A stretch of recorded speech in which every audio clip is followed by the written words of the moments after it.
An airport gate is supposed to be a place of order, of rules and privilege, where lines are drawn and only certain passengers are allowed to step forward. But what happens when those rules become weapons?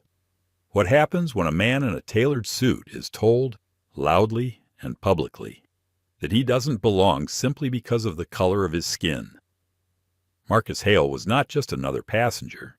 He was one of the most formidable litigators in the country, a man whose words in courtrooms could shift the future of entire corporations. Yet at 30,000 feet, humiliation became his boarding pass. A gate agent dismissed him. His opponents laughed, and the airline's own lawyers thought they had watched him defeated. They had no idea that by the time this flight touched down, Marcus Hale would unleash a move so brilliant, so devastating, that it would shatter careers, rewrite corporate policy, and force an airline to confront its own prejudice. How does a single act of discrimination transform into a legacy of justice? How can one man's quiet fury become a blueprint for change? Stay with us to witness a story where the final verdict is not just law, it is dignity. Don't forget to like, share, and subscribe, so you never miss stories that remind us how justice takes flight. The air in JFK's Terminal 6 was a storm of motion and noise. Rolling suitcase wheels clattered across the tiled floor. Overhead announcements crackled through tired speakers, distorted voices calling out delayed flights and boarding changes. Children laughed too loudly. Someone's phone alarm buzzed in a forgotten bag, and the low murmur of 1,000 conversations blended into the chaotic white noise of travel. For most people, it was overwhelming. For Marcus Hale, it was almost meditative. At 46, Marcus had spent 2 decades of his life navigating environments just like this.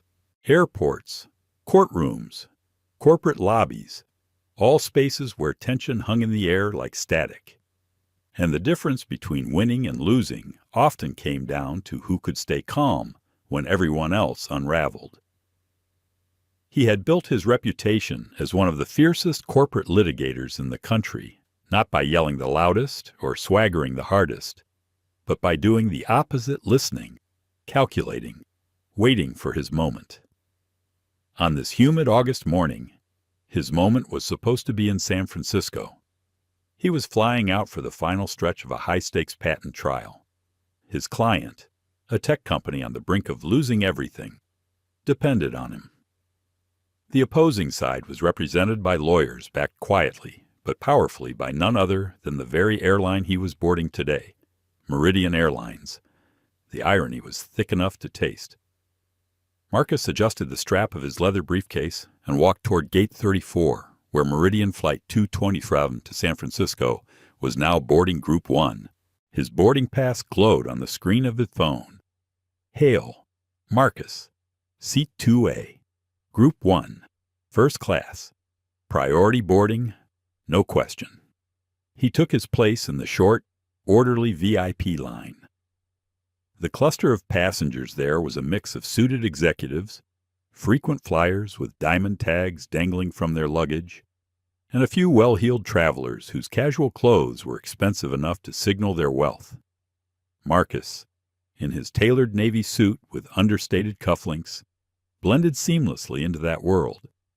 Or at least, he should have. Sir. Excuse me. Sir.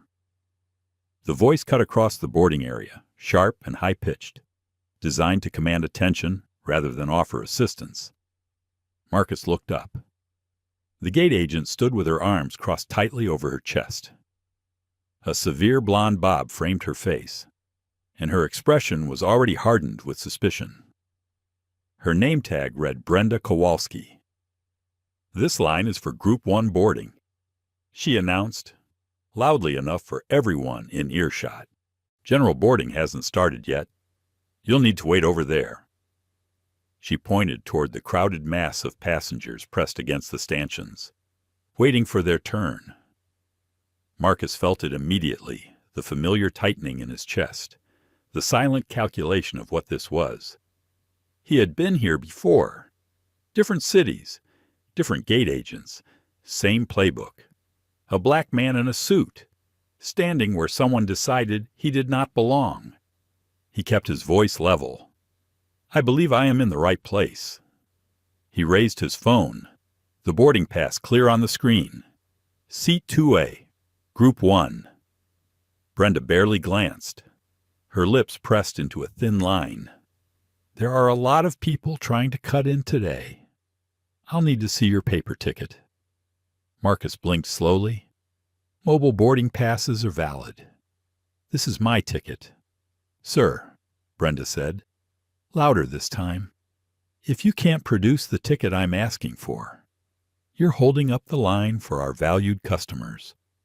The word landed like a slap. Valued. As though his presence here, his years of loyalty, his 1,000,000 miles flown, his platinum status counted for nothing. Behind him, someone coughed impatiently. Marcus turned his head slightly and saw him, Richard Collins, lead counsel for the opposing side in his San Francisco trial. Richard's tailored gray suit was expensive but hung stiffly on his frame. His smirk, however, fit perfectly.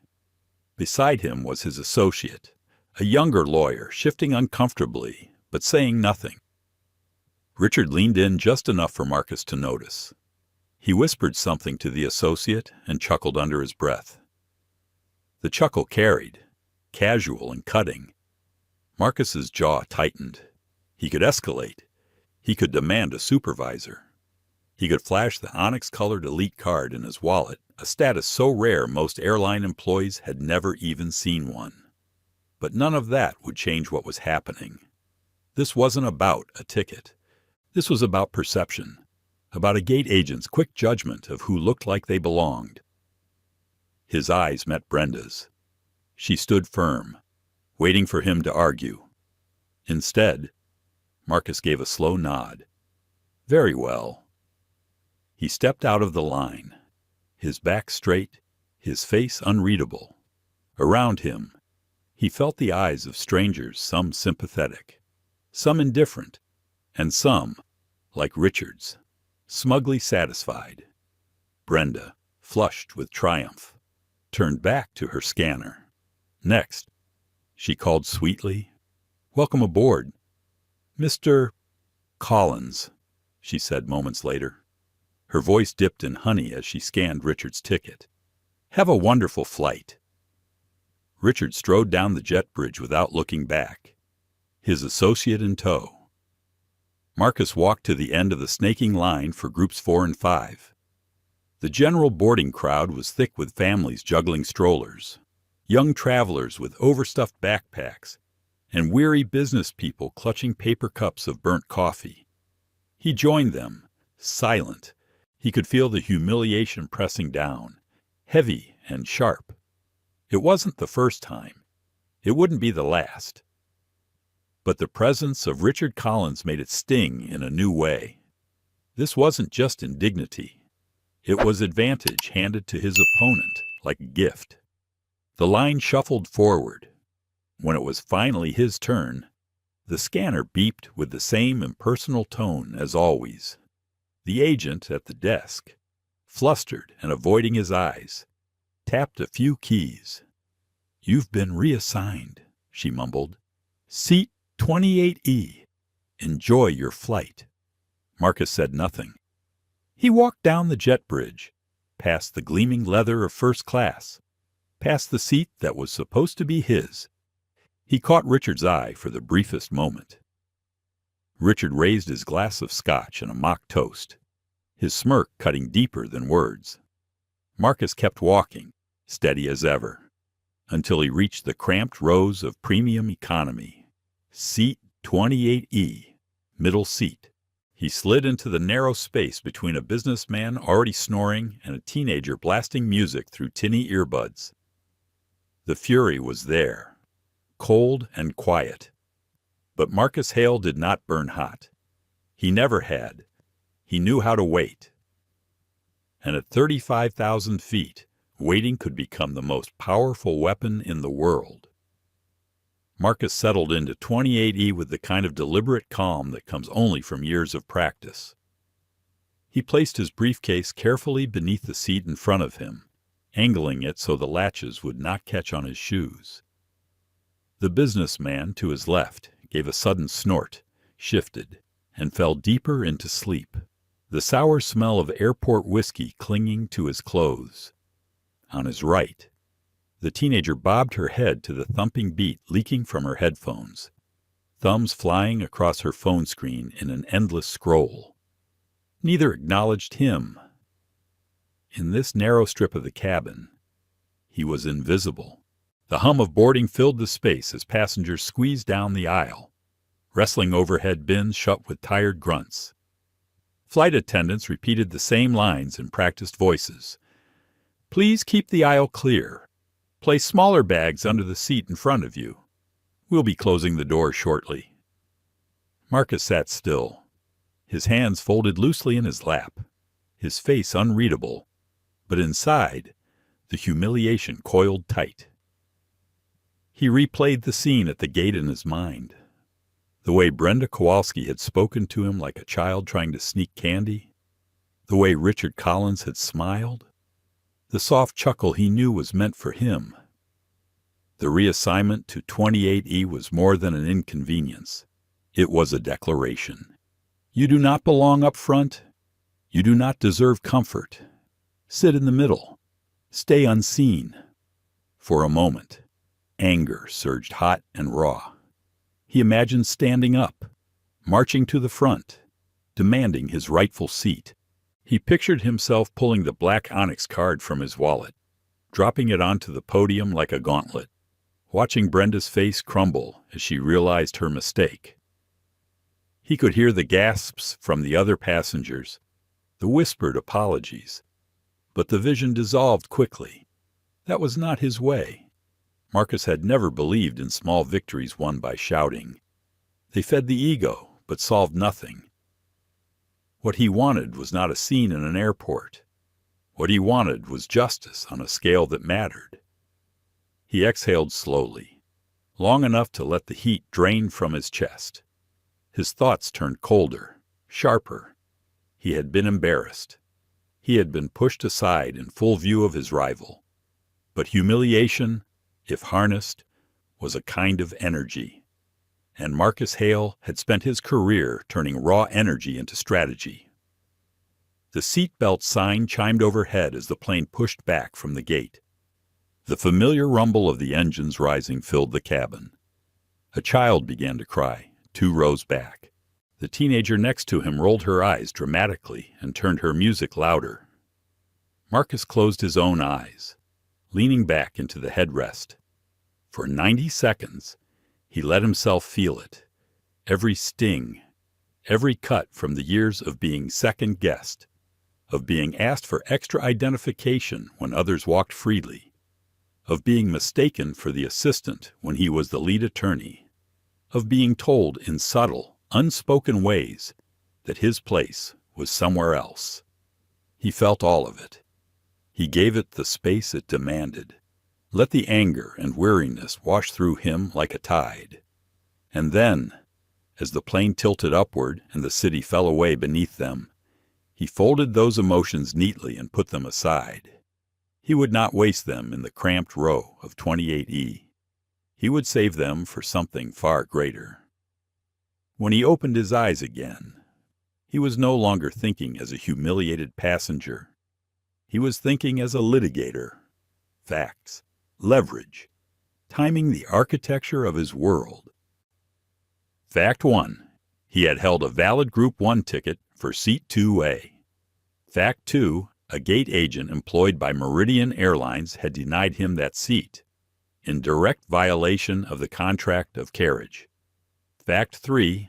The denial had been public, humiliating, and witnessed by opposing counsel in the very case Meridian Airlines was financially backing.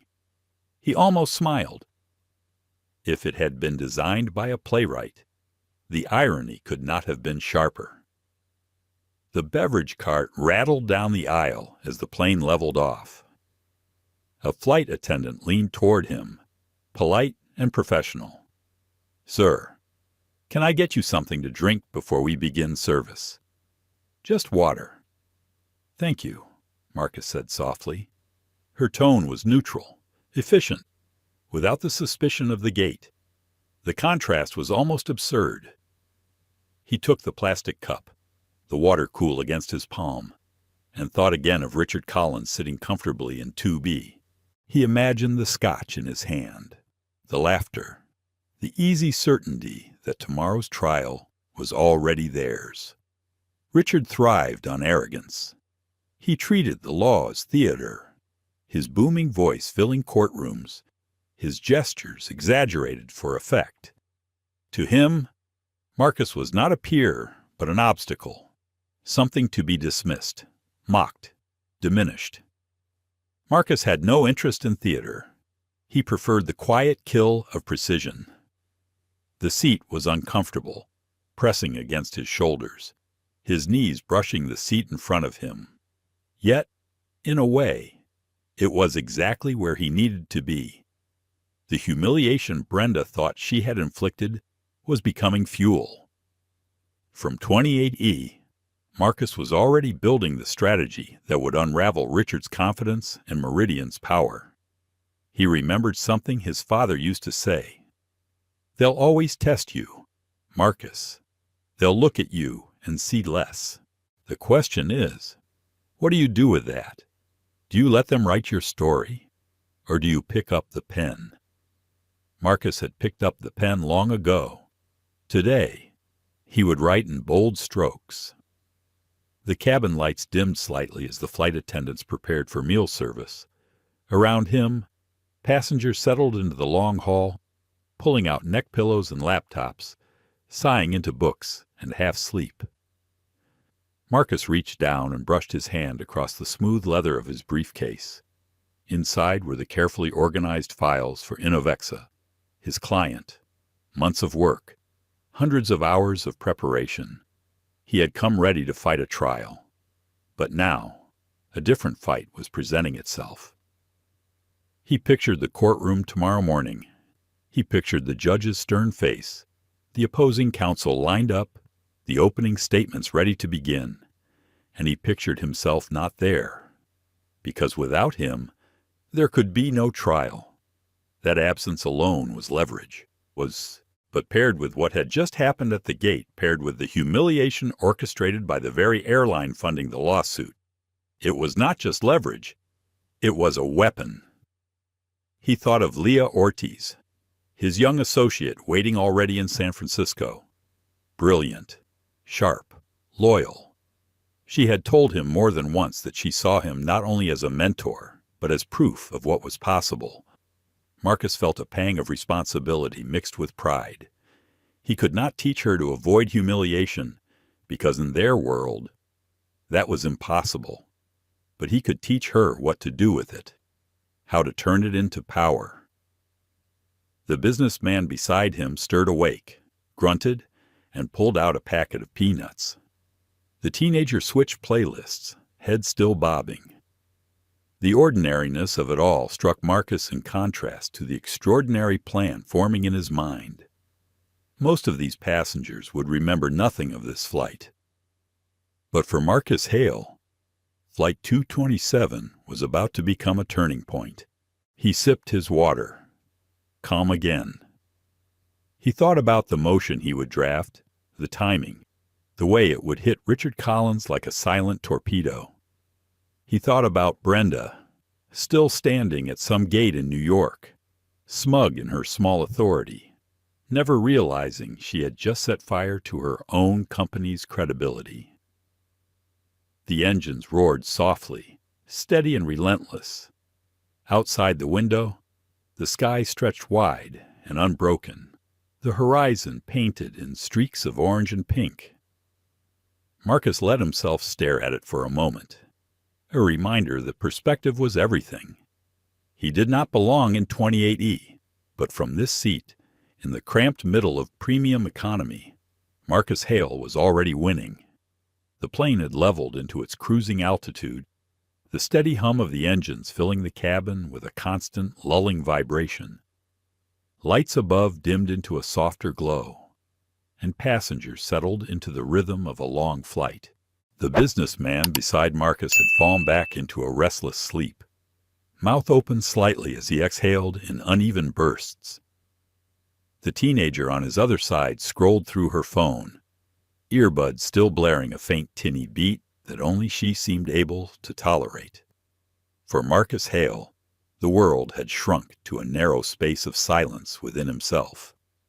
Outwardly, he was motionless, his posture relaxed, his breathing even. But inside, a storm moved through him. Not the kind of storm that raged wildly, tearing at anything it could touch, but the kind that gathered strength in the stillness, quiet yet heavy, the kind of storm that built pressure until the release was devastating. He had been humiliated. Again, the gate, the demand for a paper ticket, the false assumption that his presence was fraudulent, the small but cutting word, valued, reserved for others, but not for him. He felt the sting as though Brenda Kowalski's voice were still echoing against the jet bridge walls. Humiliation was not unfamiliar. It had followed him his entire life, sometimes subtle, sometimes blatant.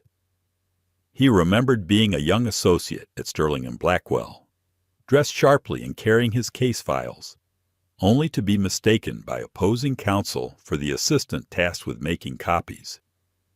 He remembered walking into a client's office, ready to deliver a winning strategy, only to be asked if his boss would be joining soon. Each moment had left a scar, invisible but lasting. Over time, he had learned to carry those scars without bitterness. He had learned to weaponize them. But tonight, as the plane carried him westward into the fading sun, the weight of them all pressed hard against his chest. He allowed himself the ritual he always returned to in such moments. 90 seconds. That was all he ever gave to unfiltered emotion. He closed his eyes and let it come, the anger, sharp and cutting, the weariness, heavy as stone, the grief of having to prove, over and over again, that he belonged in spaces he had earned through brilliance and sacrifice. He thought of his mother, who had worked double shifts at the hospital cafeteria to put him through prep school. He thought of his father, a mechanic who had given him those hard, simple words. When he was young, they will always test you. Marcus, they will look at you and see less. Do not let them write your story. Pick up the pen. The pain rose, peaked, and then receded. 90 seconds. He opened his eyes again. The storm contained, transformed. Emotion was not wasted on rage. It was fuel, redirected into the machinery of his mind. His thoughts began to sharpen, organizing themselves the way they always did when he sensed opportunity hidden within adversity. Fact 1. A valid boarding pass. Denied. Fact 2. Public humiliation. Witnessed by opposing counsel. Fact 3. The plaintiff's financial backer was the airline itself. The connections drew themselves like lines on a chessboard. His opponents believed they had gained an advantage, watching him shuffled back to 28E. In truth, they had overplayed their hand, blinded by arrogance. Marcus reached for his briefcase, fingers brushing against the worn handle. Inside were the files for Innovex's case, the carefully tabbed exhibits and cross-examination notes he had spent months preparing. But the real weapon he needed was not in those files.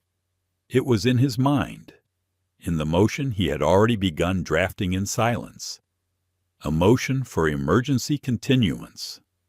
The words alone carried weight. To request a delay on the eve of trial was no small move. Judges were notoriously unsympathetic to last-minute disruptions. Yet Marcus knew the strength of his grounds. Travel complications, caused directly by the actions of the plaintiff's backer. Unavoidable. Professionally compromising. Public. prejudicial. The more he thought about it, the clearer it became. This was not merely a procedural tactic. This was a message, a way of saying you cannot humiliate me outside the courtroom and expect me to fight you fairly inside it. Justice required a baseline of respect, and that baseline had been obliterated at the gate. He let the structure of the argument unfold in his mind, piece by piece. First, establish the facts without embellishment. No need to mention racism. No need to describe humiliation. The power lay in simplicity. A valid ticket, a refusal, a reassignment, witnesses.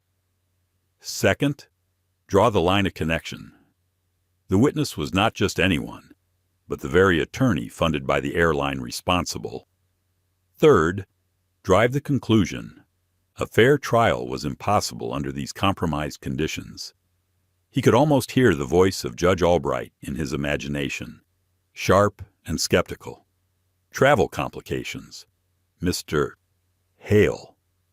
That sounds like an excuse from a first-year associate. Convince me. And Marcus would. Not with theatrics, not with outrage, but with facts so precise they cut like glass.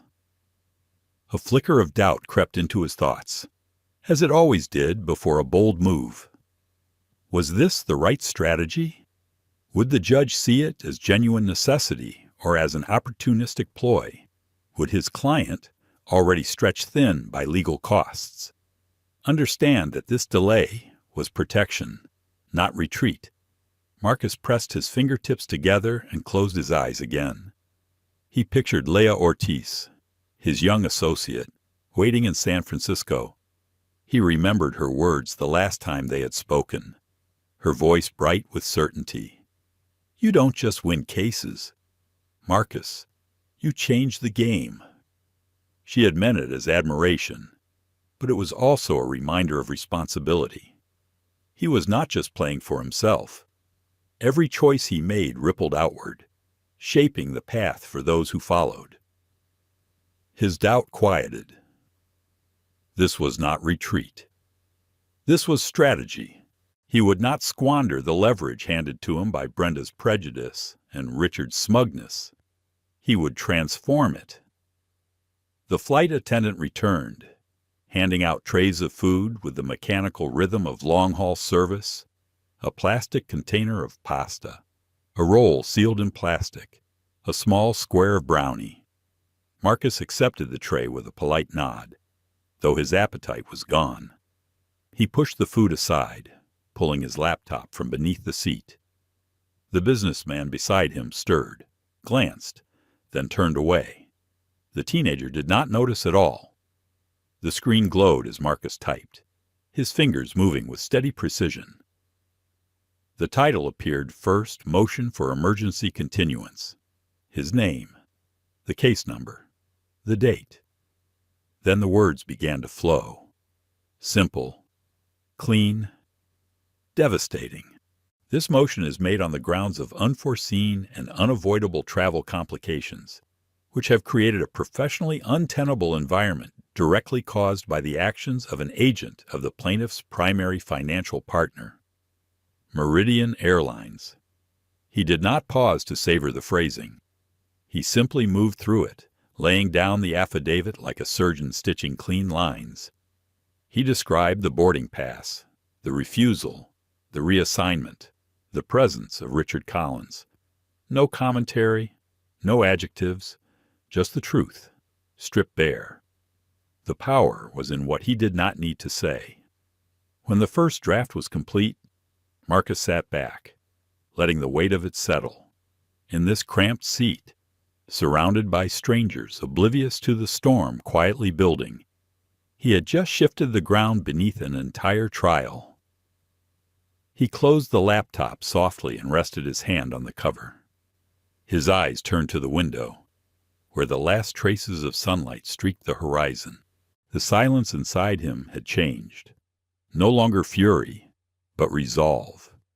Tomorrow morning, Richard Collins would walk into court expecting victory. Instead, he would be met with delay, sanction, humiliation. And all of it born from a single decision made at a boarding gate by a woman who believed Marcus Hale did not belong in line. The engines droned on, steady as the heartbeat of the machine. The cabin was quiet now, passengers drifting into sleep. Marcus remained awake, his mind a fortress of discipline. He had chosen his battlefield, and it was not at the gate. It would be in the courtroom, where justice would not be begged for, but demanded. The glow of Marcus's laptop cast a pale light across his face, soft against the dimmed cabin. Around him, the world had drifted into slumber. The businessman leaned against the window, mouth open, a soft whistle in his breath. The teenager beside him had finally dozed off too, her phone slipping into her lap, the tinny sound of music now muted. For the first time since boarding, Marcus had space, a pocket of solitude. He scrolled back through the motion he had just written, reading each line with the clinical detachment of a surgeon checking his own incision. The language was spare, factual, immune to interpretation. That was the key. To describe humiliation would be to invite argument about intent. To mention race would be to risk the court dismissing the claim as emotional. But to state that a valid ticket had been rejected, that a reassignment had been forced, that opposing counsel had witnessed the exchange without objection, those were undeniable facts, the kind judges could not ignore. Marcus highlighted a sentence, deleted 3 words, then rewrote it tighter. His motions were always crafted this way, lean and precise, like blades honed until they could cut with the lightest touch. He saved the file, encrypted it, and leaned back. The faint rumble of the engines vibrated through his seat. Steady, relentless, a reminder of movement forward, even in the stillness of the cabin. He closed his eyes and pictured the courtroom in San Francisco, the long wooden tables polished to a sterile shine, the judge's raised bench commanding silence, the jury box waiting to be filled. He had been preparing to walk into that arena with the full weight of Innovexa's defense on his shoulders. Now, he would arrive differently, not as the man forced into a middle seat, but as the man who had turned humiliation into leverage. Still, a flicker of unease lingered. Judges were unpredictable. Some relished strict schedules, dismissing any disruption as weakness. Was he risking too much by pulling this move? Was the court ready to see the connection between a gate agent's decision and the integrity of a $500 million trial? Marcus opened his eyes and stared at the seat back in front of him, tracing the worn fabric with his gaze. He had built his career on calculated risks. The greatest victories he had ever won came not from playing it safe, but from stepping into uncertainty with precision and courage. This was no different. He thought of his client, Innovexa's CEO, a man named Daniel Cho. Brilliant, visionary, but terrified of losing the company he had built from nothing. Marcus had promised him not just defense, but victory. If Cho heard about the motion without context, he might panic. But Marcus knew how to steady him. The key was confidence. If Marcus sounded unshaken, Cho would follow. Clients, like juries, borrowed strength from the voices they trusted. The cabin lights shifted again as the crew moved down the aisle, checking seatbelts, offering water. A young flight attendant paused near Marcus, her smile warm despite the fatigue in her eyes. "Sir, do you need anything else? Coffee, tea?" "No, thank you," Marcus said. His voice was calm, almost gentle. He saw in her professionalism the stark contrast to Brenda Kowalski's venom. This woman treated him like any other passenger. Proof, if he needed it. That prejudice was not inevitable. It was a choice. As she moved on, Marcus opened his phone, connecting to the sluggish in-flight Wi-Fi. The signal wavered, painfully slow, but stable enough for his purpose. He drafted a message to Leah Ortiz. Leah, be ready. I will be sending you a motion within the hour. File it with the clerk first thing in the morning. I will call with details once we land. Trust the timing. He paused, fingers hovering. Then he added one more line. Remember what I told you. Sometimes the real fight begins before we ever step into court. He hit send and slipped the phone back onto the tray table. The teenager beside him stirred, mumbling in her sleep.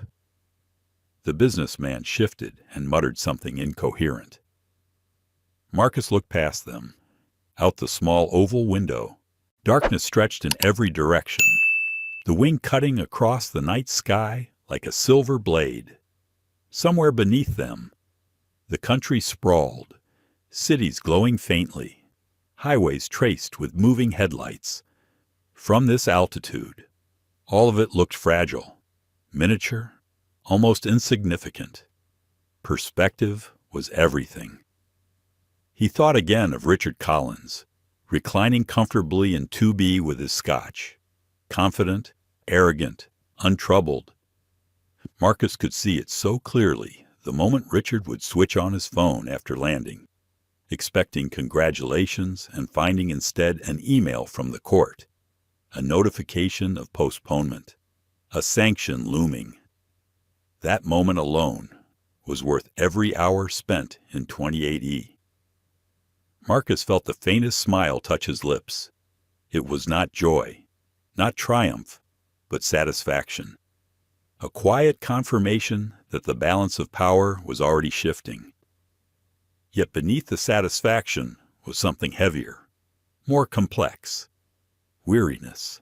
He was tired of this fight, tired of having to prove again and again that he belonged in spaces he had already earned, tired of the constant vigilance required just to exist without being diminished. He wondered, for the briefest moment, what it might feel like to live without that weight, to board a plane without suspicion, to walk into a courtroom without being underestimated. The thought was dangerous because it was unattainable. He pushed it aside, not with bitterness, but with discipline. His reality was his battlefield, and on battlefields, longing had no place. Only strategy did. He opened his laptop again and began drafting an affidavit. His fingers moved quickly, guided by the clarity of focus. He described the incident with the same precision as before the boarding pass on his phone. The refusal, the reassignment, the presence of opposing counsel. Each fact stacked neatly on the one before it, forming a tower too solid to topple. Halfway through, he paused, staring at the blinking cursor. His reflection stared back at him from the darkened screen, faint against the lines of text. He saw his own eyes, calm but unyielding. He thought of his father's words, of Leah's trust, of the countless others who would never have the power to turn such humiliation into justice. For them, this was just another wound, carried silently. For him, it was leverage, and he owed it to them to use it. By the time he finished, the cabin was silent. The flight attendants had disappeared into their galley. The lights dimmed further. Marcus saved the file, encrypted it again, and shut the laptop with a soft click. He sat back, closing his eyes, letting the quiet hum of the engines wash over him. He imagined the ripple of what he had set in motion, spreading outward from this cramped row. Tomorrow morning, a judge would hear his voice, read his words, and feel the weight of what had been done.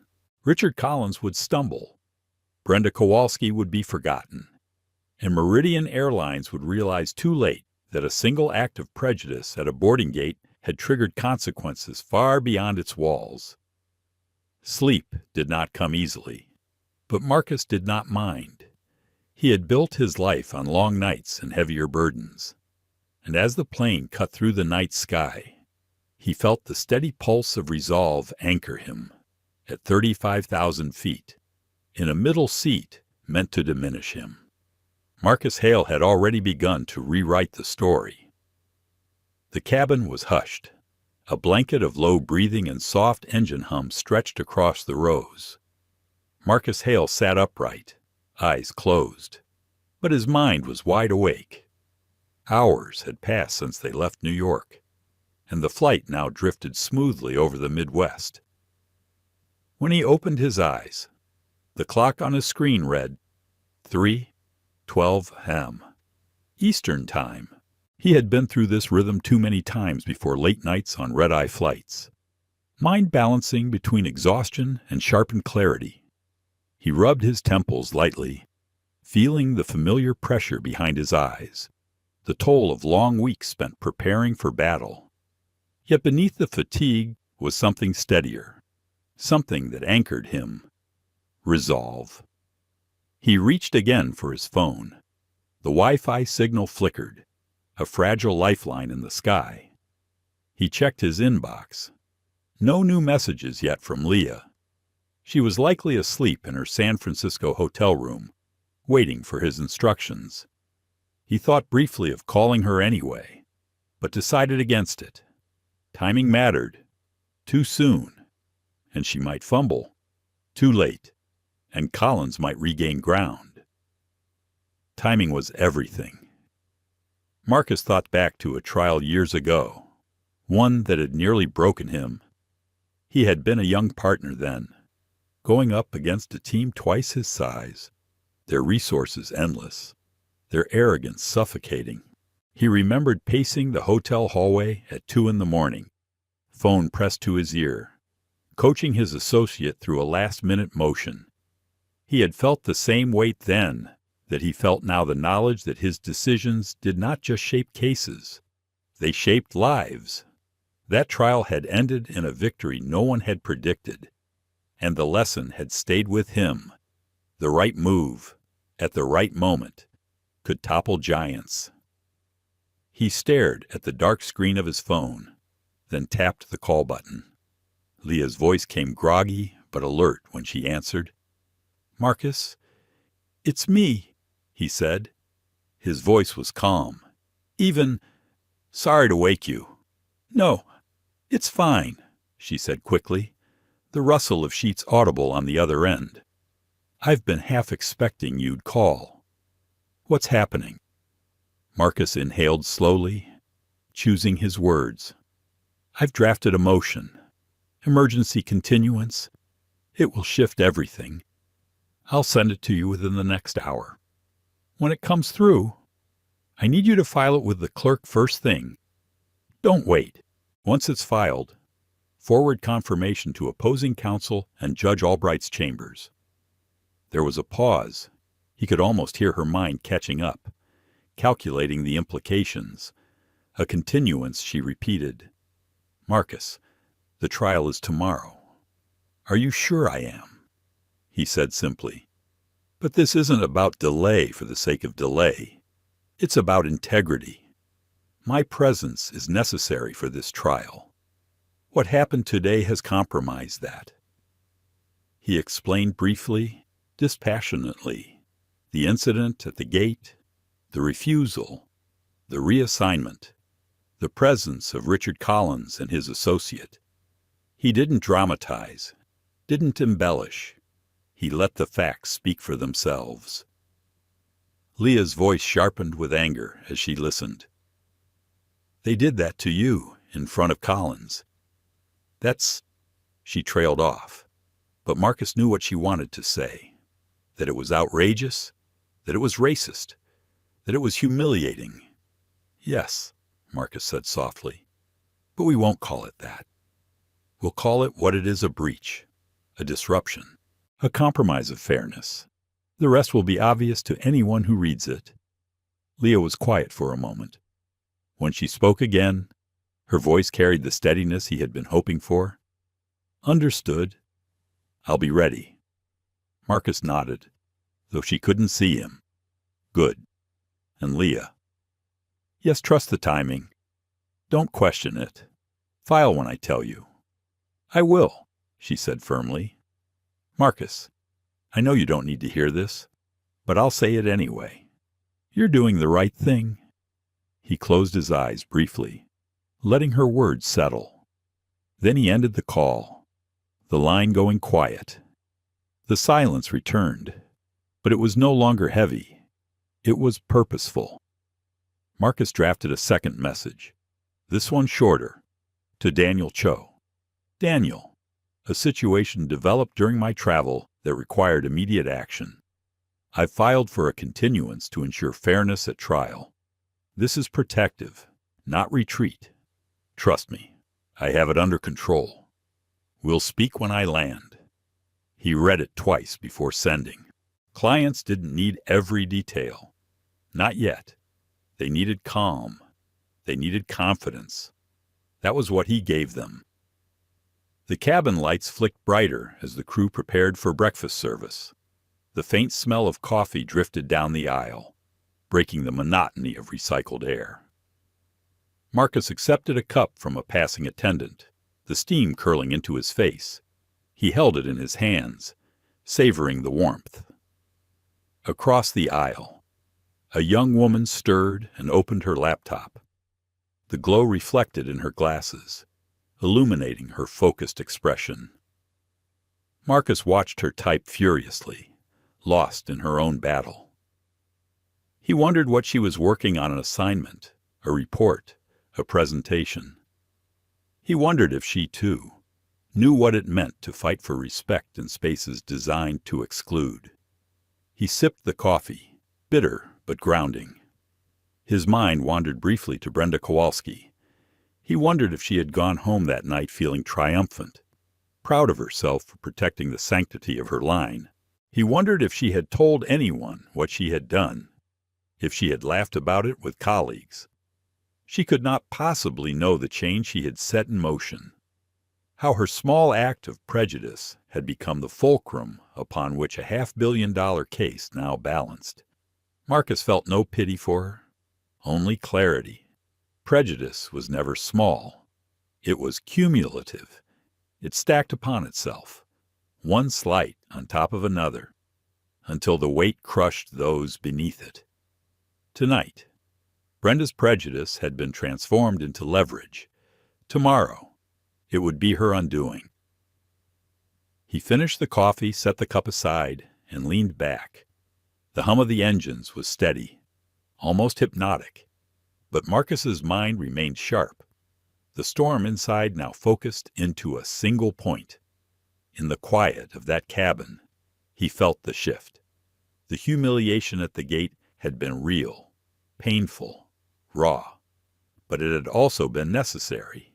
Without it, he would have walked into court tomorrow, prepared but conventional. Now, he was something else entirely, a force sharpened by indignity, ready to strike with precision. The flight attendants moved through the aisle again, collecting cups and trays. The first light of dawn touched the edge of the horizon, faint and pink. Marcus turned toward it, watching as the sky slowly transformed. He whispered to himself, barely audible over the engines, "This is how they learn." The businessman beside him stirred, blinking awake. The teenager yawned loudly, stretching her arms. The cabin began to buzz with life again, passengers preparing for descent, but Marcus sat still, steady, waiting. His timing was perfect. In less than an hour, the motion would be filed. In less than a day, Richard Collins would realize just how badly he had underestimated him. And in less than a week, Meridian Airlines would understand that a single man, humiliated at their gate, had become the architect of their reckoning. The plane dipped slightly, beginning its descent. The seatbelt sign chimed. Passengers shifted, gathered their belongings, straightened in their seats. Marcus folded his hands in his lap and closed his eyes. One last time. He was ready. From 35,000 feet, justice was already in motion. The captain's voice broke through the cabin speakers, calm and practiced. "Ladies and gentlemen, we've begun our initial descent into San Francisco. Please return to your seats and fasten your seatbelts." The familiar chime followed, and the cabin stirred awake like a hive roused from sleep. Marcus Hale opened his eyes slowly. He had dozed for no more than 20 minutes, but it was enough to settle his body. The exhaustion of a long night still lingered, yet his mind remained sharp, anchored by the plan already in motion. Around him, passengers tucked away their laptops, folded blankets, shifted bags beneath seats. The businessman beside him adjusted his tie, muttering under his breath about an upcoming meeting. The teenager stretched and reached immediately for her phone, eager to reconnect with the world below. Marcus knew, unlocked his device, reconnecting to the sluggish in-flight Wi-Fi as the plane tilted in descent. A new message blinked at him. From Leah. "Ready? Alert at the courthouse. Send when you give the word." Marcus's jaw tightened with focus. Timing was no longer a matter of hours. It was minutes. He drafted a quick reply. "Wait for my signal. File in 15. Confirmation to all parties immediately after." He did not hesitate before hitting send. Once the wheels touched down, Collins would already be locked into the trap he had unknowingly walked into. The plane tilted, the skyline of San Francisco visible now through the thin morning haze. Golden light stretched across the water, catching the outline of bridges, the bay shimmering like polished glass. Marcus glanced at the view, but only briefly. His thoughts were fixed on the courthouse across the city, where soon a clerk would open a motion stamped with his name. He reached into his briefcase, fingers brushing over his meticulously tabbed files, then pulled out a smaller leather notebook. He opened to a blank page and began jotting fragments in his tight, controlled handwriting. Words not for the court, not for the record, but for himself. Integrity, timing, leverage, dignity weaponized. Each word was an anchor, a reminder of why he had chosen this path. The plane shuddered gently as the landing gear dropped. A heavy mechanical sound felt more than heard. A few passengers gripped armrests instinctively, but Marcus remained still, pen scratching softly across the page. He stopped only when the wheels struck the runway with a thundering jolt, the engines roaring as the aircraft slowed. Phones around the cabin lit up instantly, buzzing, chiming, vibrating in an orchestra of digital life. Marcus unlocked his again, scrolling through the messages pouring in. One stood out, a short, clipped note from Daniel Cho. "What's happening?" "Need clarity," Marcus typed back quickly. "Filing motion now. Situation controlled. We'll call within the hour. Trust me." He knew Daniel well enough to anticipate the reply, and it came.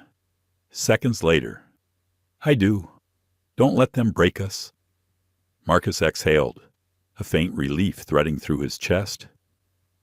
Trust was everything in moments like this, and Daniel still gave it freely. The plane rolled to a stop at the gate. The chime sounded, and half the cabin leapt from their seats, pulling bags from overhead bins, jostling impatiently. Marcus remained seated. He had no interest in fighting the crowd. Patience was his ally now. He waited as the rows emptied, passengers filing toward the narrow jet bridge. At last he rose, collecting his briefcase, moving with deliberate calm. He walked the aisle steadily, passing row after row until he reached the open door. Sunlight spilled into the cabin, harsh after the dim glow inside. He stepped onto the jet bridge and inhaled the cool morning air of San Francisco. At the terminal, He found a quiet corner near a row of windows and set down his briefcase. He opened his laptop once more, connected to airport Wi-Fi, and typed a single line to Leah. "File now." The response came within seconds. "On it." Marcus checked his watch, eyes tracking the sweep of the second hand. He could imagine it already, Leah walking briskly through the courthouse doors, handing the packet to the clerk, the official stamp pressing down with finality, a document born in row 28E now transforming into an earthquake under the feet of his opponents. His phone buzzed again. Leah this time. Filed. Confirmation sent to chambers and opposing counsel. Motion live. Marcus's shoulders lowered fractionally, the weight of preparation shifting into action. He typed back only 2 words. Well done. Now came the waiting. He knew Collins would see the notification within minutes. He pictured him disembarking from first class, phone in hand, expecting congratulatory emails or a dinner invitation. Instead, he would be greeted by the cold, blunt words of a federal court filing, emergency continuance, grounds actions of Meridian Airlines. Marcus almost pitied him. Almost. He left the terminal, moving through the bustle of morning travelers. The air outside was crisp, touched by the salt of the bay. He hailed a cab and slid into the back seat, giving the address of his hotel downtown. As the car pulled away, he allowed himself a rare moment of stillness. The first stage was complete. The board had shifted. Yet as the city passed by outside the window, Marcus felt the edge of fatigue pressing in again. He leaned back against the seat and closed his eyes, hearing in his memory the voice of Judge Albright, sharp, impatient, skeptical. He knew the hearing tomorrow would not be easy. The judge would demand clarity, justification, restraint. Marcus would give him all 3. But still, doubt whispered at the edges. What if Albright saw it as manipulation? What if the continuance was granted? But Marcus's credibility paid the price. Would Inovexa see him as protector or as risk? He opened his eyes and shook his head slightly. Doubt was natural, but it was not truth. The facts were on his side, and more than facts, the principle was. This was not about tactics. It was about fairness. He repeated the word silently, like a mantra. Fairness. That was the core. That was what Albright would hear if Marcus delivered it with precision. The cab slowed, weaving through morning traffic, horns echoing faintly against tall glass buildings. Marcus stared out at the skyline, the city rising bright in the daylight. He thought of Leah again, her determination, her voice steady despite the hour. He thought of Daniel Cho, trusting him still. He thought of his father's words, of his mother's sacrifices, of all the people who would never have the luxury of turning humiliation into leverage. That was why this mattered. It was never just about him. The cab pulled up to the hotel entrance. Marcus stepped out, briefcase in hand, and nodded to the driver. Inside. The lobby buzzed with business travelers, suitcases rolling across marble floors, voices echoing off high ceilings. He checked in quickly, the receptionist polite but brisk, and made his way upstairs. In his room, he placed his briefcase on the desk and stood for a moment by the window. The city spread wide before him, the bay glittering in the sun, the bridges spanning like veins of steel. He loosened his tie, the silk falling slack, and felt the exhaustion sweep back over him. But before rest, there was one more call. He dialed Daniel Cho, holding the phone to his ear. The line clicked, and Daniel's voice came through, taut with urgency. "Marcus, tell me." Marcus spoke evenly, his tone carrying the weight of calm. "The motion is filed. It will hit them before they can react. Tomorrow morning, we face Albright, but the ground has already shifted. Collins is compromised. Meridian is exposed. This is our moment." Daniel exhaled audibly on the other end. "You sound certain." "I am," Marcus said simply. "We're not retreating. We're protecting the trial's integrity. And when we walk into court again, it will be on our terms." Silence lingered. Then Daniel's voice came back. Quieter. "Do what you do best. Marcus, I trust you." The line ended. Marcus set the phone down and finally allowed himself to sit on the edge of the bed. His body was heavy, his mind still sharp, his heart steady. The city outside pulsed with life, unaware that within its courts tomorrow, the balance of justice was already shifting. He lay back briefly, eyes closing, the hum of distant traffic rising like a lullaby. Sleep crept in quickly this time, unresisted. The battlefield awaited, but for now, Marcus rested in the knowledge that the first blow had been struck. Richard Collins adjusted his cufflinks as the plane rolled toward the gate. He felt the buzz of anticipation coursing through him, the heady mixture of fatigue and adrenaline that always came before a major trial. For months he had prepared, fine-tuned arguments, memorized precedents, polished every word of his opening statement. In less than 24 hours, he would stand in a San Francisco courtroom and dismantle Inavexa with surgical precision. He had already rehearsed the applause from his client, already pictured the approving nods of the board at Meridian Airlines, already felt the warm glow of victory dinners and congratulatory calls. His associate, a young man named Brian, leaned toward him. "We're set for 9 tomorrow. I confirmed with the team on the ground. Exhibits are ready, witnesses prepped. We're untouchable."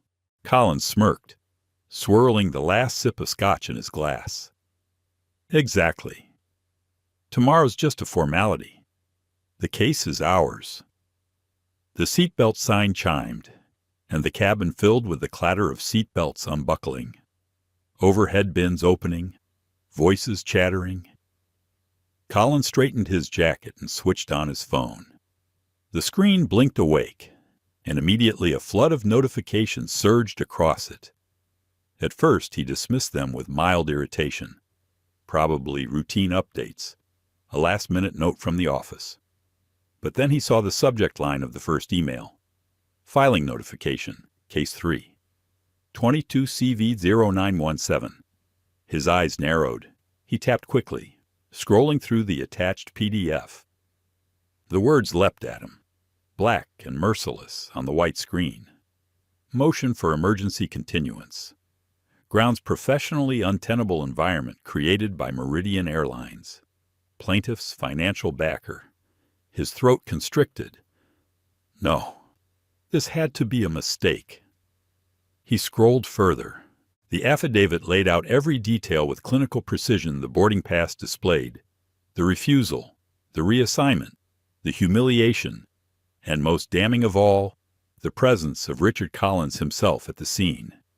He had been named. He had been witnessed. His inaction, his smirk, his silence all recorded now in the permanent language of a federal filing.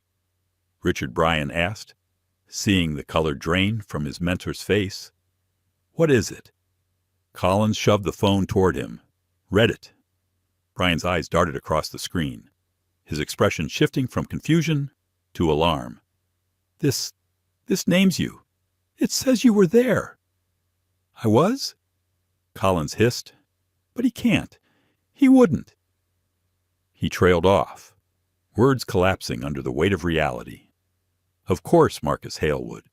Of course he would turn a moment of humiliation into a weapon. That was his style. Quiet, relentless, devastating. Other emails chimed in rapid succession. one from the managing partner of his firm, one from the general counsel at Meridian, one from Maria Chen, the lead attorney coordinating with the airline's board. All of them demanded explanation. All of them dripped with fury, thinly veiled as professionalism. Collins' hands trembled as he scrolled. The judge had already scheduled a telephonic hearing for 9 the next morning to review the motion. The trial would not begin. Not tomorrow. Not the way he had planned. Passengers pressed forward, eager to disembark, jostling past him in the narrow aisle. He sat frozen in his seat, unable to move. Brian tugged at his arm. "Richard, we need to go." Collins rose mechanically, moving down the aisle in a daze. His thoughts spun. He had been so certain, so smug, watching Marcus get shunted to the back of the plane. He had seen only weakness. He had failed to see what Marcus truly was, a strategist, a man who could turn even indignity into leverage. When they stepped off the jet bridge, Marcus was there, leaning against the wall, briefcase in hand, speaking into his phone with calm authority. His eyes lifted as Collins passed, and for a moment their gazes locked. Marcus gave the faintest nod. Not triumph, not mockery, just acknowledgement. A silent reminder that the game had changed, and Collins was already behind. Collins' stomach knotted. He turned away quickly, hurrying toward the baggage claim. His phone buzzed again and again, each vibration a summons he could not ignore. He finally answered one, his voice tight. "Richard," came the clipped tone of David Harper, Meridian's general counsel. "Explain to me right now what the hell this is. Why am I receiving notice from a federal court that the trial is delayed because of your failure to act at a boarding gate?" "It was nothing," Collins stammered. "A misunderstanding. A gate agent being overzealous.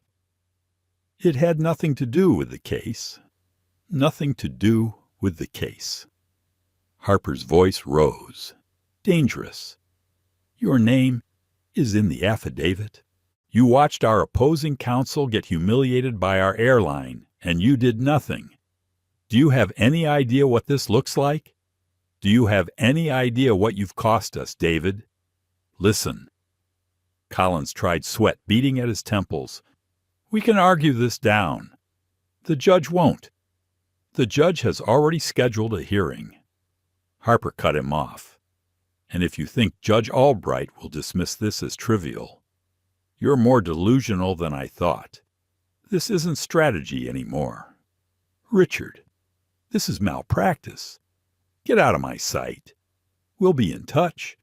The line went dead. Collins lowered the phone, his hand trembling.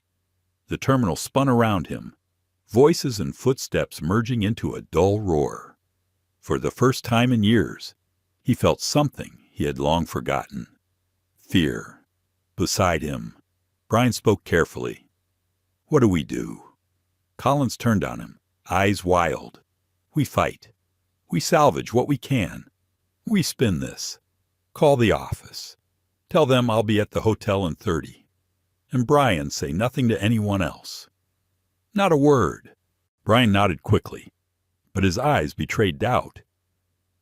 The confidence he once had in his mentor was unraveling.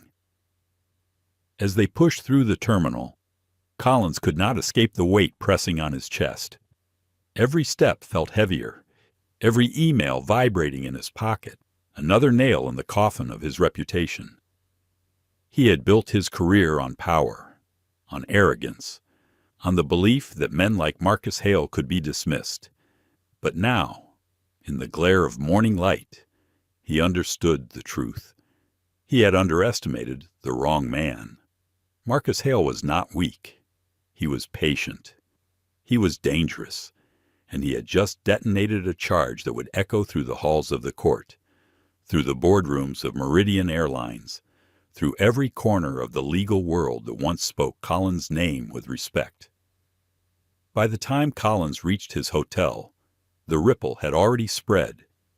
Blogs buzzed with speculation. Reporters whispered about an unusual filing.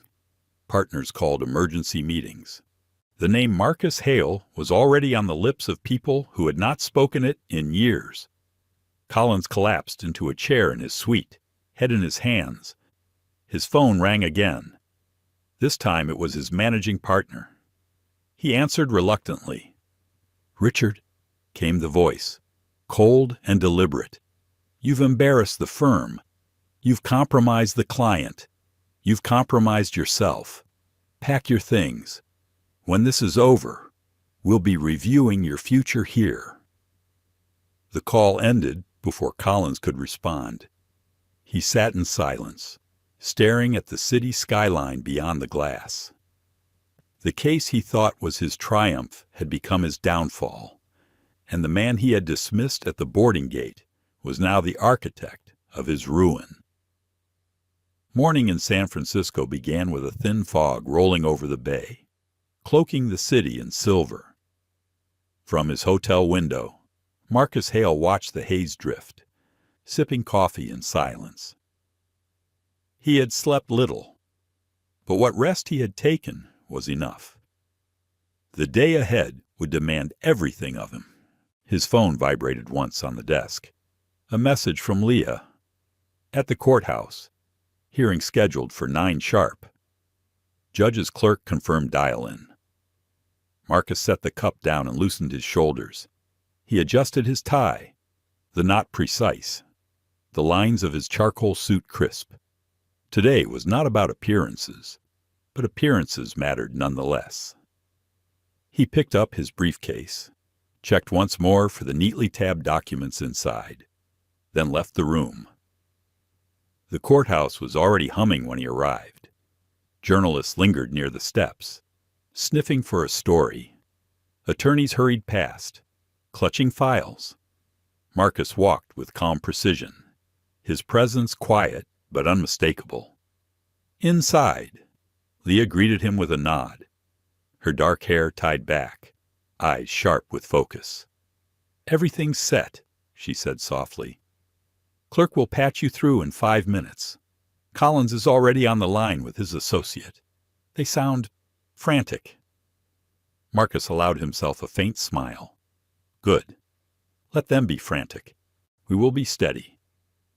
They entered a conference room where a speakerphone sat in the center of the table. A court staffer adjusted settings, then motioned for silence. At precisely 9 o'clock, the line clicked open. "Court is now in session," came the voice of Judge Albright, firm and unyielding. "We are here to address the defendant's motion for an emergency continuance. Counsel, state your appearances." Leah glanced at Marcus, who gave a single nod. She leaned toward the mic. Leah Ortiz, appearing with Marcus Hale, for the defendant in Avexa. On the other end came a flustered voice. "Richard Collins, Your Honor, for the plaintiff." Another voice followed shakily, his associate Brian. The judge's tone sharpened immediately. "Mr. Hale, I've read your motion. Emergency continuances are not granted lightly. Travel complications is the kind of excuse I expect from a junior associate trying to dodge a deposition, not from lead counsel on the eve of a 9-figure patent trial. So you had better convince me why I should not deny this outright." Marcus leaned forward, his voice even, measured, resonant. "Your Honor, this is not a request made lightly. This is not about inconvenience. This is about the integrity of the trial itself."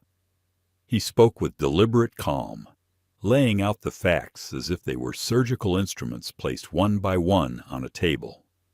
The valid Group 1 boarding pass, the refusal at the gate, the reassignment to the back of the plane, the public humiliation, and, most crucially, the presence of Richard Collins and his associate, who observed the incident without intervening.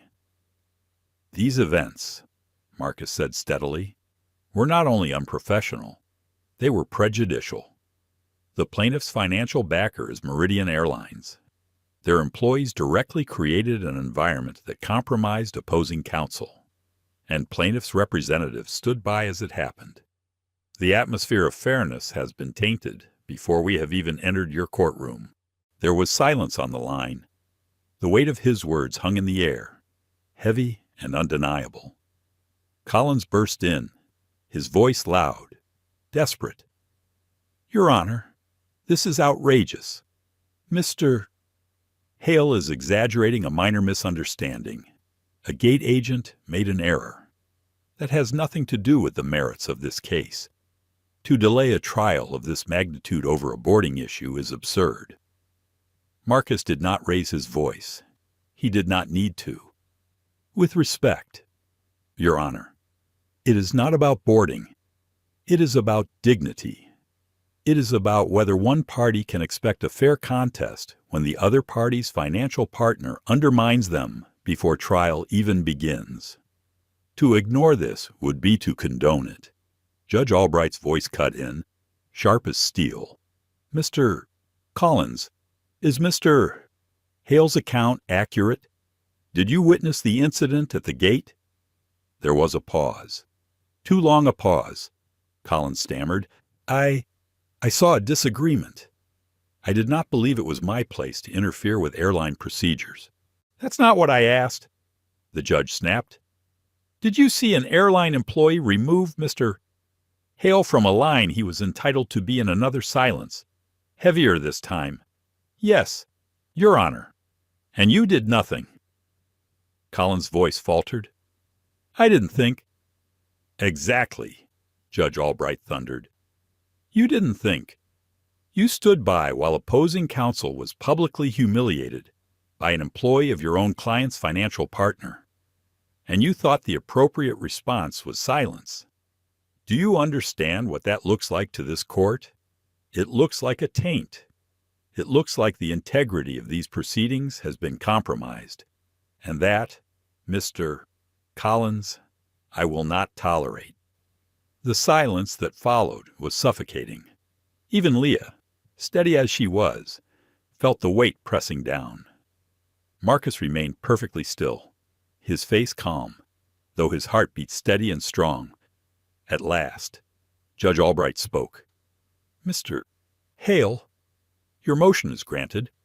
The trial is postponed 60 days.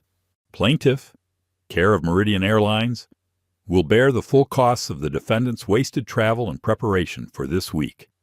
Submit your bill, and I will see that it is enforced." Collins tried to interject, but the judge's voice boomed over him. "Do not speak.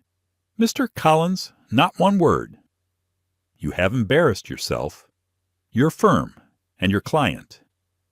Use the next 60 days to reflect on legal ethics, if you still have a career left to salvage.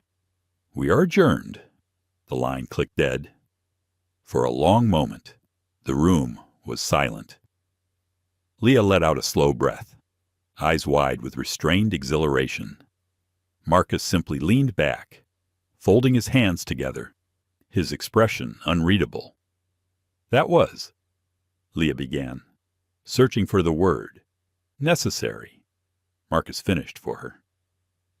Outside the conference room, the courthouse hummed with the ordinary rhythm of other cases, other disputes, other lives. But inside, both attorneys knew they had just witnessed something rare. A shift, a fracture in the veneer of arrogance that had for too long protected men like Collins. Marcus packed his briefcase calmly, as if nothing extraordinary had happened. But inside, beneath the still surface, he felt the echo of victory, not the triumph of ego, but the satisfaction of precision. The truth had been laid bare, and justice, however briefly, had tilted in the right direction. As they walked out into the fog-softened morning, Leah glanced at him. "You know this won't just end here. The press will hear. The airline's board will hear. Collins' career." Marcus's eyes flicked toward her, his voice quiet. The ripple has only begun.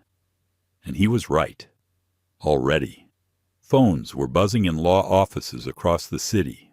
Already, Meridian Airlines executives were convening emergency calls.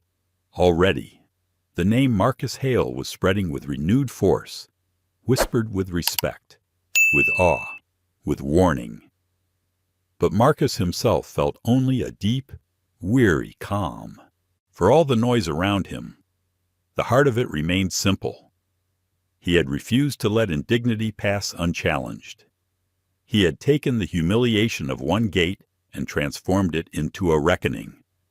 And tomorrow, and the day after, the echoes would continue. At Meridian Airlines headquarters in Dallas, the boardroom was anything but calm. The long mahogany table that usually hosted quarterly earnings reviews and polished strategy sessions now bore witness to a crisis. The blinds were half drawn against the harsh Texas sun. But the heat in the room came not from outside, but from within. Eleanor Tate, CEO of Meridian, sat at the head of the table, her jaw tight, her gaze sharp enough to slice through steel. Around her, a cluster of senior executives shifted nervously in their leather chairs. Laptops were open, phones buzzing with alerts, aides moving in and out with printed copies of the motion that had already circulated across the legal and financial communities. The news had broken like wildfire. Within hours of Judge Albright's ruling, legal blogs posted about the sanction, dissecting the scathing words he had directed at Richard Collins. By morning, mainstream outlets had picked it up. Airline's gate dispute derails federal trial, read one headline. Another simply called it the Hale Gambit. Eleanor dropped her gaze to the motion in front of her. She had read it 5 times already, and still, the bluntness of its language burned. The humiliation of one of the country's most respected litigators, witnessed by Meridian's own counsel, now preserved in the court's permanent record. How did we allow this, she demanded, her voice low but vibrating with fury. The general counsel, David Harper, cleared his throat. The gate agent at JFK, Cynthia Rogers. She misinterpreted procedure. She insisted on a paper boarding pass. Hale only had mobile. She reassigned him. Eleanor's hand slammed onto the table. The sound cracked like a gunshot. Do not reduce this to procedure. Now do not insult my intelligence with euphemisms. This was prejudice. This was arrogance. And now it has cost us not only money, but our credibility in federal court. The executive shrank under her glare. Eleanor had built her career on discipline, on eliminating excuses before they could sprout. She loathed weakness, and today she saw it all around her. "Where is Collins now?" she asked. Harper's face tightened. "San Francisco. He's attempting damage control, but Judge Albright sanctioned us directly. Collins' firm has been removed from the case." Eleanor's eyes sharpened. "Removed?" "Yes, ma'am." The judge excoriated him in open hearing. "The firm's reputation is in shreds. We'll need new representation immediately." She exhaled slowly, as though steadying herself before the next strike. "Find someone competent, someone with integrity. I will not tolerate another embarrassment." And the gate agent. "She's been terminated," Harper said quickly. "Escorted out yesterday. That solves nothing." Eleanor snapped. "One termination doesn't rebuild trust, doesn't change headlines, doesn't stop the bleeding stock price. Indeed, on the financial reports glowing across the table, Meridian shares had dipped 3% overnight. A minor drop, but investors were nervous, analysts circling like vultures, whispering about cultural rot. Eleanor turned her gaze to the head of public relations, a young executive named Marcy. "Where is our statement?" Marcy shifted uncomfortably. We've drafted a release, expressing regret, promising review of training policies." Standard. Eleanor's voice was a whip. This is not a minor customer complaint. This is a national scandal. A federal judge has tied our name to discrimination in open court. Standard will bury us. The room fell silent. Eleanor stood, pacing slowly. Her heels clicked against the polished floor, each step deliberate. She stopped at the window, staring out over the sprawl of Dallas. Then she turned back, her voice quieter but more dangerous. I will speak to Marcus Hale myself. Gas rustled around the table. Harper leaned forward. Eleanor, that is highly unusual. Our lawyers created this disaster. She cut him off. They smirked at Hale while he was humiliated. They said nothing. They lost control of a case that was supposed to secure us $500 million. I will not hide behind counsel now. This is no longer a legal issue. It is a leadership crisis. No one argued further. They knew better. Eleanor returned to her seat, folding her hands. Find his direct line. Today, when I call, I will offer no excuses, no half measures. I will ask him what it will take to make this right. And whatever it is, we will do it. Not because we want to, but because we have no choice. Across the country, Marcus was already aware of the firestorm. From his hotel room, he read the headlines, each one a confirmation of what he had anticipated. He moved with quiet routine, answering emails, reviewing case notes, checking in with Leah. Outwardly, he appeared composed, detached even, but beneath, he felt the heavy thrum of exhaustion. He thought of the gate, the agent's dismissive sneer, Colin's smirk. He thought of his own restraint, the decision to hold back, to bide his time. It had paid off, but at a cost. Each incident, each indignity, left scars invisible to the world. Leah entered the room, carrying coffee. She set it down gently, studying him. They're in chaos, she said. Meridian's boardroom is apparently on fire. The press is calling you brilliant, a strategist who turned humiliation into victory. Marcus gave a faint smile, though it did not reach his eyes. Strategist? Warrior. Words they use when they want to celebrate resilience without confronting why resilience was necessary. Leah tilted her head. Does it bother you, the praise? He looked out the window, the city sprawling beneath him.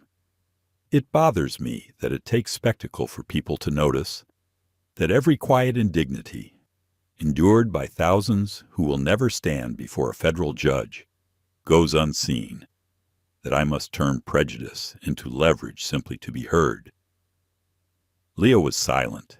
She knew better than to offer comfort where none could be given. Instead, she asked, what happens now?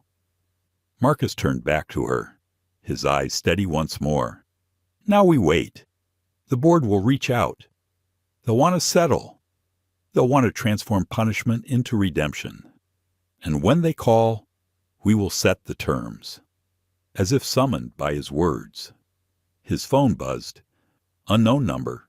Dallas area code. Marcus answered calmly. Marcus Hale.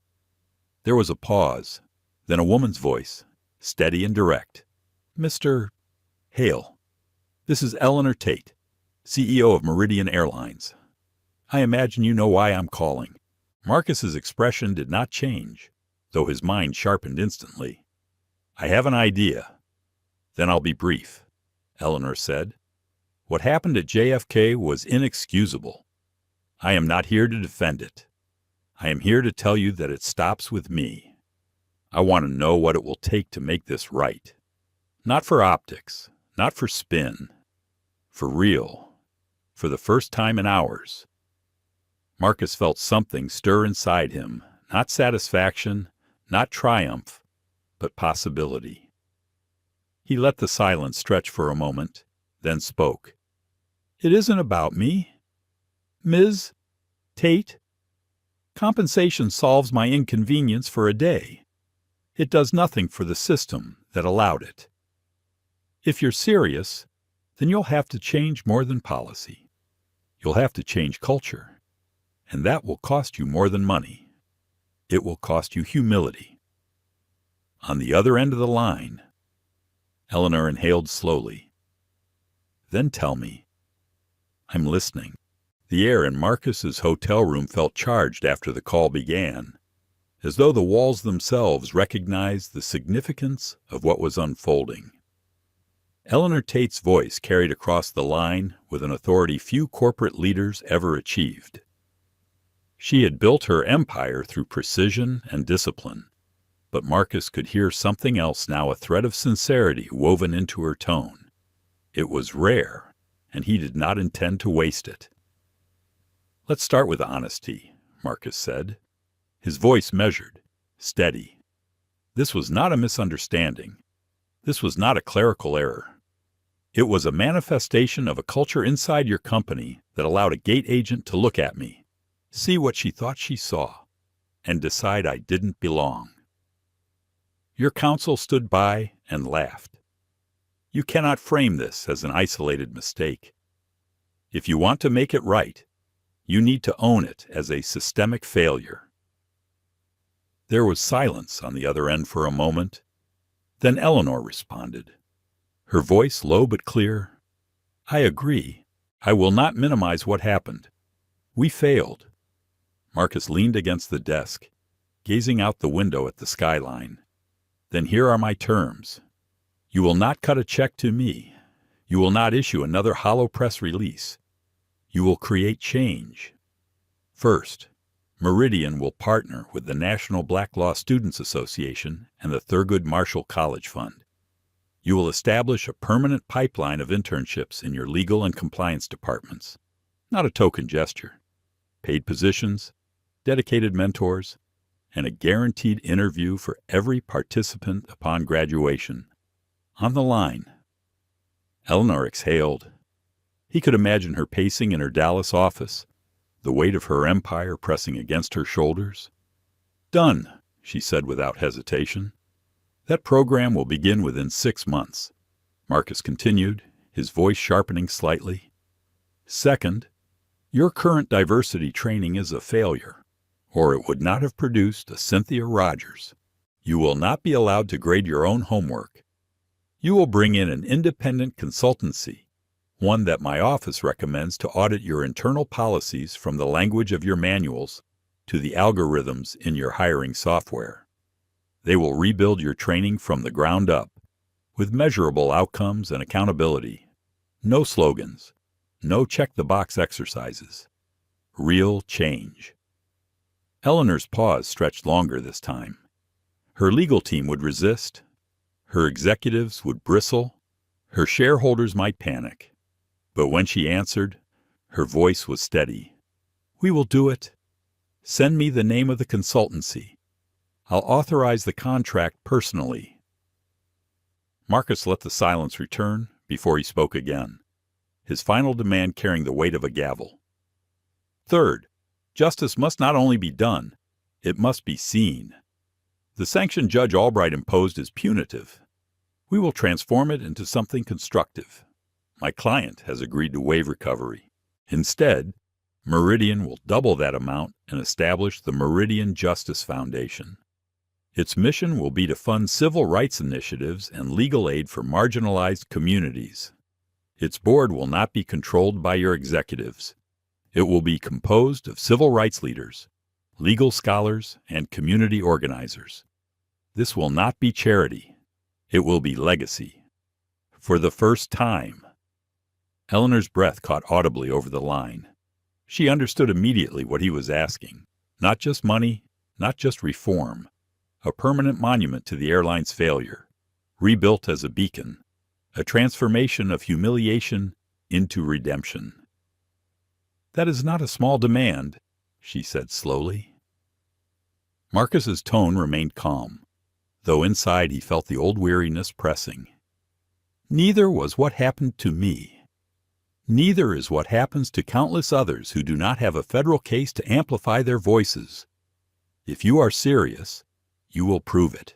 Eleanor walked to the window of her office in Dallas, gazing out over the flat horizon. She thought of the headlines, of the restless investors, of the fury that had erupted in her boardroom. She thought, too, of the young black men and women who would never step foot in that room, who would never have the chance unless she chose differently now. At last she spoke, her voice thick with resolve. "Mr. Hale, you are a remarkable man. You have every right to be punitive, and instead you are being visionary. I will not waste the opportunity. We agree to every term. The foundation will be established within 90 days. The internship pipeline will be in motion by summer, and the audit will begin immediately." Marcus closed his eyes for a brief moment. He had anticipated resistance, hedging, negotiation. Instead, he had found a leader willing to listen. It was unexpected, and it left him momentarily disarmed. "Very well," he said. "We will put it in writing. My office will draft the memorandum of understanding. You will sign, and then we will proceed." "Agreed," Eleanor replied. Then her tone softened, almost personal. "Mr. Hale, Marcus, I cannot undo what happened to you, but I will ensure that from this moment forward, our company becomes part of the solution. You have my word." The line went quiet as the call ended. Marcus set the phone down, exhaling slowly. Leah had been standing by, listening to his half of the conversation. She studied him carefully. "You just changed the trajectory of a corporation," she said quietly. Marcus shook his head. "I nudged them. The question is whether the momentum holds." Leah's eyes softened. "It will, because you gave them no choice." For the rest of the day, the ripple spread outward. Reporters caught wind of the direct call between Hale and Tate, speculating on what had been discussed. Rumors circulated about sweeping reforms, though none yet knew the details. In Dallas, Eleanor summoned her team and relayed his demands, making clear that compliance was non-negotiable. Executives balked, but she silenced them with a single command: "Do it." Meanwhile, Richard Collins sat in his hotel room in San Francisco, the curtains drawn against the morning light. His career, once gilded with arrogance, was collapsing in real time. Calls from his firm had grown colder, sharper, his reputation in tatters. He poured another drink and stared at the television, where news anchors dissected the scandal with glee. His name was now synonymous with failure, while Marcus Hale's rose with each passing hour. Back at his hotel, Marcus stood again at the window, the city glowing beneath the fading sun.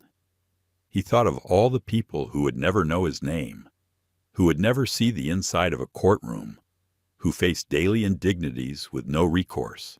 He thought of the foundation that would soon exist, the internships that would open doors, the training that might prevent another Cynthia Rogers.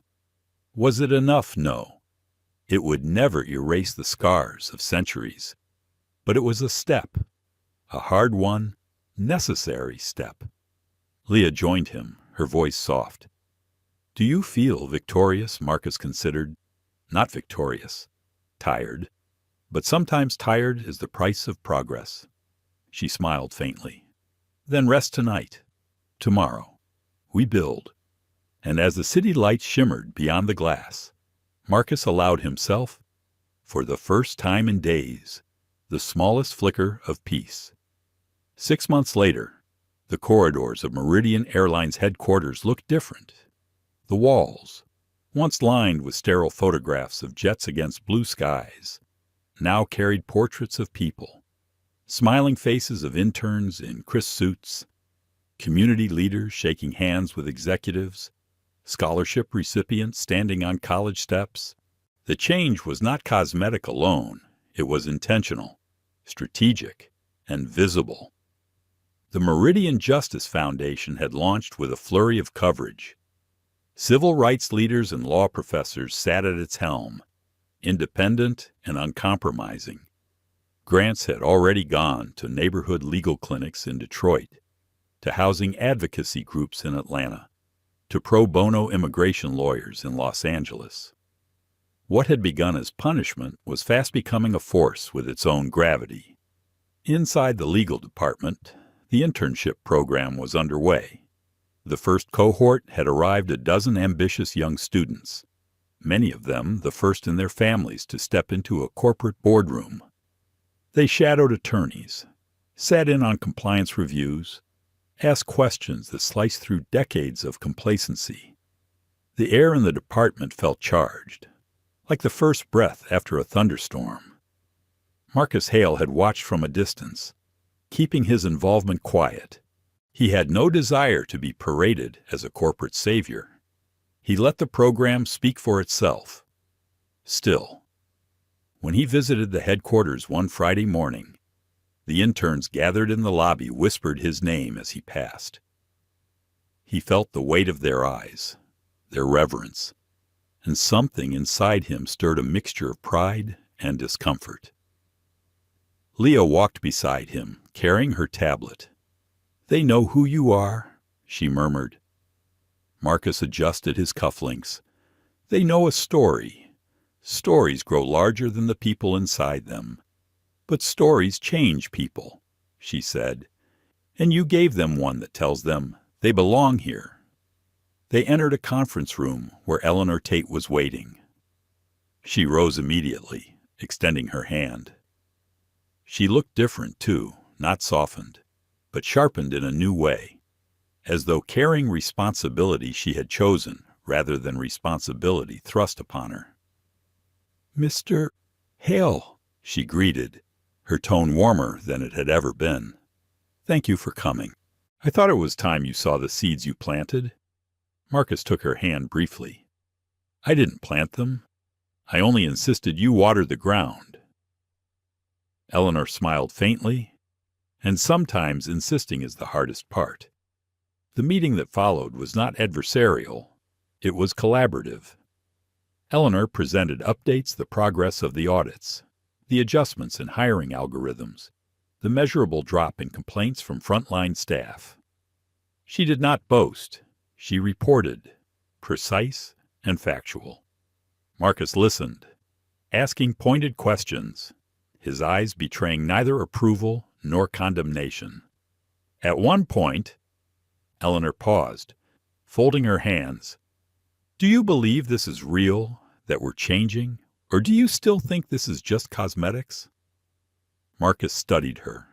The question was not rhetorical. He saw in her eyes the flicker of doubt, of someone who feared even her best efforts might still fall short. "You're changing," he said at last. "But culture doesn't shift in months. It shifts in years, in decades. You've begun the work, but you must never assume it is finished. The day you believe you're cured is the day the disease returns." Eleanor nodded slowly. "That is what I fear, that if I let go, it all slides back." Marcus's voice softened. "Then don't let go. Leadership is not just profit and numbers. It's vigilance. Every day." The words hung heavy in the air, but Eleanor accepted them without defensiveness. She had lived long enough in boardrooms to know truth when she heard it. After the meeting, Marcus and Leah walked through the lobby again. One of the interns, a young woman with tightly curled hair and glasses too large for her face, hurried toward them. She clutched a folder and looked nervous but determined. "Mr. Hale?" she asked breathlessly. Marcus turned, his posture calm, his gaze steady. "Yes. My name is Naomi Carter. I'm a second year at Howard Law. I just wanted to thank you. This program has changed everything. I never thought I'd have the chance to be here, to learn like this.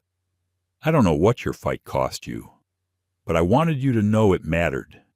It mattered to me.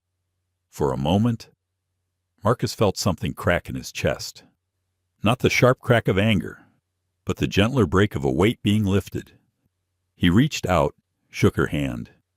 You don't owe me thanks, Ms. Carter, he said softly. Just promise me you'll use the door you walked through to open one for someone else. Naomi's eyes shone. I will. Leah watched the exchange with a quiet smile. When they stepped outside into the Dallas sun, she asked, Did you hear yourself? That was more than advice. That was legacy. Marcus said nothing, but the faintest of smiles ghosted across his lips. Meanwhile, in San Francisco, Richard Collins sat alone in a quiet bar, his suit wrinkled, his career in ruins. His name had been stripped from firm letterhead, his calls unanswered by former allies. He watched the television above the bar play a segment about the Meridian Justice Foundation, the camera panning over interns laughing in a conference room. His jaw clenched, bitterness curdling his drink. He played me. He muttered to no one, turned one gate into an empire. The bartender gave him a blank look and walked away. Collins sank deeper into his glass, realizing for the first time that arrogance had been his undoing, not Marcus Hale's cunning. Back in Dallas, Marcus prepared to leave. His flight was scheduled for the evening, another case waiting on the other coast. In the lounge, he sat quietly, the murmur of travelers around him blending into a familiar symphony of wheels, voices, and overhead announcements. When boarding was called, he rose, joining the Group 1 line. The agent scanned his boarding pass with a genuine smile. Welcome aboard, Mr. Hale. It's an honor to have you with us. Marcus inclined his head, accepting the greeting without flourish. He walked the jet bridge, his steps steady, unhurried. As he settled into his seat by the window, Leah turned to him. Do you ever think about how different it might have been if you had argued at the gate? If you had pulled out your card, demanded recognition? Marcus leaned back, watching the ground crew move below. Sometimes, but anger burns too quickly. Strategy endures. You don't win wars at the gate. You win them in the spaces where arrogance never expected you to reach. The engines roared to life, the plane lifting gracefully into the twilight sky. Below, the city stretched out, small and fragile, while above, the horizon seemed endless. Marcus closed his eyes briefly, the weariness still there, but softened now by something else. Not triumph, not peace exactly, but the quiet knowledge that change, however fragile, had begun to take root. The plane to Boston climbed steadily through layers of cloud. The cabin lights dimmed to a hushed glow. Marcus Hale sat by the window in seat 2A, the hum of the engines filling the silence between his thoughts. He had flown countless miles in his life, but tonight felt different. There was a quietness in him, not the sharp-edged focus of trial preparation or the simmering fury of humiliation, but something gentler, more contemplative. Leah sat beside him, scrolling through documents on her tablet. Though her attention flicked toward him every few minutes, she could read his silences as clearly as others read words. She had watched him dismantle adversaries in court, turn prejudice into leverage, and transform a moment of indignity into sweeping reform. But she had also seen what it cost him, the weariness beneath his calm, the loneliness of carrying battles others never saw. "You're far away," she said softly. Marcus turned his head, his gaze lingering on the endless stretch of night sky. "I'm thinking about verdicts," he replied. "Verdicts?" He nodded. People believe verdicts are delivered in courtrooms, by judges or juries. But the truth is, The most important verdicts are delivered elsewhere at gates, in offices, in conversations where dignity is either affirmed or denied. I've won cases worth billions, but what lingers in me is not the numbers. It's the look on Naomi Carter's face when she told me the internship changed her life. Leah set the tablet aside, giving him her full attention. That's legacy, Marcus. That's something even judges can't write. He exhaled slowly. Legacy is fragile. It depends on vigilance, on others picking up where you leave off. I think of all the times I've been silent, all the times I chose strategy over confrontation. Did I do enough? Did I leave others to bear what I refused to fight in the moment? Leah reached for her glass of water, her voice even. Strategy isn't silence. You chose your battles so that when you struck, the world couldn't look away. If you had shouted at that gate, it would have been a footnote. Instead, you made it a headline. And from that headline came change. You turned a slight into a structure. Marcus allowed himself a faint smile, though it was tinged with sadness. Perhaps. But I wonder how many others are left in those lines every day, without a platform, without recourse. They endure indignity, and the world does not shift an inch. He thought of Cynthia Rogers, the gate agent who had set this chain of events into motion.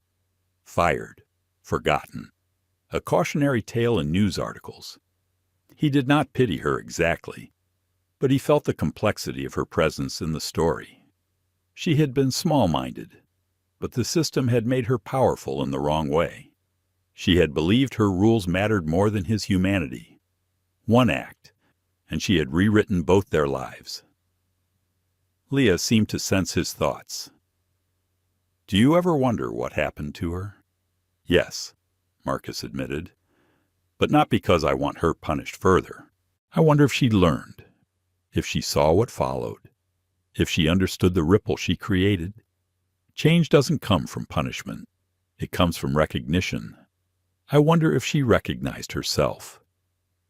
The plane hit a patch of turbulence, a gentle rocking that reminded Marcus of the precariousness of flight, of life itself. He closed his eyes, letting the rhythm steady him. Across the aisle, a young man adjusted his tie nervously, flipping through case notes on his laptop. Marcus recognized the signs immediately, the restless hand movements, the whispered rehearsals, the anxious tapping of feet. A lawyer, perhaps on his way to his first big case. When the man accidentally dropped a folder, paper scattering near Marcus's feet, Marcus bent down, gathered them, and handed them back. Their eyes met briefly, and Marcus saw gratitude mixed with nerves. First trial, Marcus asked quietly. The man flushed. Is it that obvious? Marcus smiled faintly. I've been there. Remember this, the courtroom is not about winning every point. It's about earning trust. If you do that, the rest follows. The young lawyer nodded, as though those words carried weight heavier than any textbook. He sat back, calmer now, while Marcus returned to his seat. Leah observed silently, her lips curving in a smile. You can't help it, she said. Help but planting seeds, even when you don't realize you're doing it. Marcus leaned back, staring at the dark sky beyond the glass. Maybe that's the verdict I was looking for. Not in court, not in headlines, in the quiet moments when someone else feels less alone. The announcement came from the cockpit, smooth skies ahead, arrival on schedule. The cabin settled, passengers sinking into sleep or screens. Marcus remained awake, his mind turning over the long arc of justice, the weight of history pressing and releasing with each breath. He thought of the foundation, already funding cases he would never touch. He thought of Naomi Carter, preparing for her bar exams one day. perhaps walking into a courtroom with the same fire he once carried. He thought of Eleanor Tate, a CEO who had chosen humility over denial, and what it had cost her to do so. And he thought of himself, a boy who once watched his father turned away from a counter for reasons never spoken but deeply understood. That boy had grown into a man who now turned humiliation into policy, insult into institution. He felt both the victory and the exhaustion of it, the endlessness of a war fought in increments. Leah shifted, resting her head lightly against the seat. Her voice was barely above a whisper. "Do you ever wish for peace instead of progress?" Marcus's reply was soft but unwavering. "Peace without progress is just silence in disguise. I'd rather be tired with progress than rested in stagnation." The engines hummed steady, the night stretching endlessly beyond the window. For the first time in a long time, Marcus allowed his shoulders to ease, the tight coil of vigilance loosening. He had not solved the world. He had not ended prejudice, but he had shifted the ground beneath it, just enough that others could stand taller. When the plane descended toward Boston, city lights blooming below like constellations, Marcus gathered his briefcase. Another case awaited, another battlefield. But as he looked once more at the young lawyer across the aisle, now sleeping with his papers clutched against his chest, Marcus felt a quiet affirmation. The verdict was not a gavel strike or a judge's ruling. It was here, in the lives changed, in the doors opened, in the seeds planted. And as the wheels touched down, Marcus Hale knew the story was not his alone.